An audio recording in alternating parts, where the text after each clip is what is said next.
నమస్తే, welcome to KK news. నేను Sridevi. Telugu Desam party జాతీయ స్థాయిలో మరోసారి గుర్తింపు సాధించింది. 18వ లోక్సభలో 6 పెద్ద పార్టీగా అవతరించింది. 41 పార్టీల సభ్యులతో కొత్తగా ఏర్పడనున్న లోక్సభలో 16 మంది సభ్యులతో ఈ ఘనత సాధించింది. జాతీయ స్థాయిలో టీడీపీ గుర్తింపు సాధించడం ఇది మొదటిసారి కాదు. గతంలో లోక్సభలో ప్రధాన ప్రతిపక్ష హోదా టీడీపీకి దక్కింది. జాతీయ స్థాయిలో ప్రధాన ప్రతిపక్ష హోదాతో సముచిత స్థానం దక్కించుకుంది ఆ పార్టీ. మళ్ళీ ఇన్నాళ్లకు ఈ ఛాన్స్ వచ్చింది. ఇటీవల దేశవ్యాప్తంగా సార్వత్రిక ఎన్నికలు జరిగిన సంగతి తెలిసిందే. ముచ్చటగా ఎన్డీఏ 3వ అధికారాన్ని సొంతం చేసుకుంది.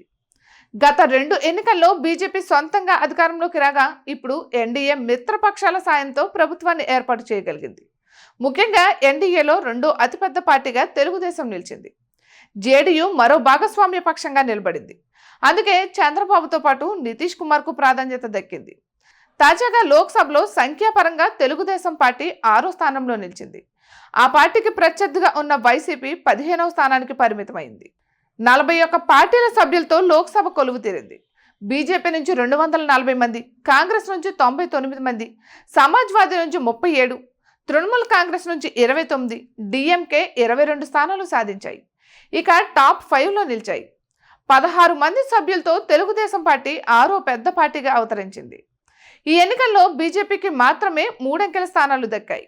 34 పార్టీలకు ఏక అంకె సీట్లు వచ్చాయి. 16 పార్టీలకు కేవలం 1 సీటు మాత్రమే వచ్చింది. ఇక వైసీపీకి 4 స్థానాలు వచ్చాయి.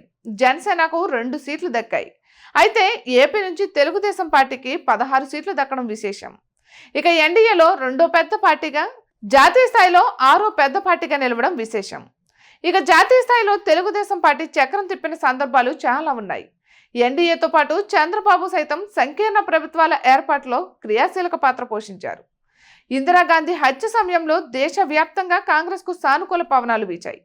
కానీ ఏపీలో మాత్రం తెలుగుదేశం పార్టీ హవా నడిచింది. ఆ పార్టీ మెరుగైన సీట్లను దక్కించుకుంది. దేశవ్యాప్తంగా విపక్షాలు తుడిచిపెట్టుకుపోయాయి. ఆ సమయంలో లోక్సభలో ప్రతిపక్ష పాత్ర పోషించింది TDP. United front, national front ఏర్పాటులో కూడా కీలకంగా మారింది.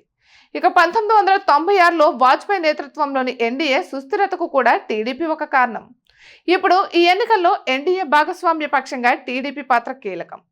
ఇక 6వ అతిపెద్ద పార్టీగా అవతరించి జాతీయ స్థాయిలో సైతం టీడీపీ క్రియాశీలక పాత్ర పోషిస్తుండడం విశేషం. ఇక ఇటువంటి మరెన్నో వీడియోస్ కోసం కేకే న్యూస్ తెలుగు ఛానల్ని సబ్స్క్రైబ్ చేసుకోండి.